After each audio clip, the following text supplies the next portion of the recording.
મહાશિવરાત્રિના દિવસે ઉપવાસ દરમિયાન આ બાબતોનું ખાસ રાખો ધ્યાન. હિન્દુ ધર્મમાં મહાશિવરાત્રિનું ખૂબ મહત્વ છે. મહાશિવરાત્રિનો પર્વ ભગવાન શિવ અને માતા પાર્વતીના મિલનના ઉત્સવ તરીકે ઉજવવામાં આવે છે. મહાશિવરાત્રિનો તહેવાર દર વર્ષે મહામાસની વદ પક્ષની 14ના દિવસે આવે છે.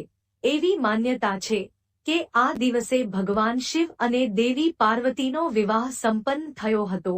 એવું પણ કહેવાય છે કે આ દિવસે ભગવાન શિવના 12 જ્યોતિર્લિંગનું ધરતી પર પ્રાગટ્ય થયું હતું.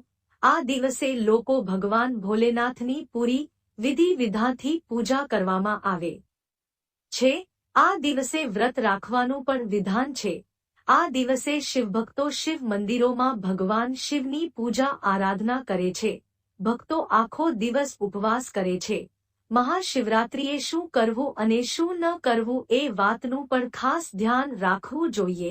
મહાશિવરાત્રિએ શું કરવું?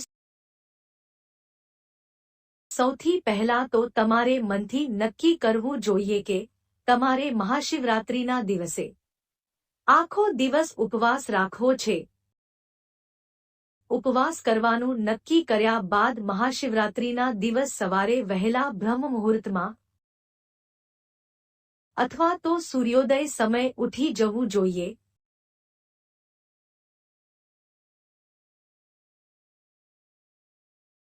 સવારે વહેલા ઉઠ્યા બાદ ફટાફટ સ્નાનક્રિયા પતાવીને સ્વચ્છ વસ્ત્રો ધારણ કરવા. જો શક્ય હોય તો ઓમ નમ શિવાયનો જાપ કરવો. સાંજે પૂજા કરતા પહેલા પણ ભક્તોએ ફરીથી સ્નાન કરવું જોઈએ, કારણ કે મહાશિવરાત્રિની મુખ્ય પૂજા તો રાત્રે થાય છે.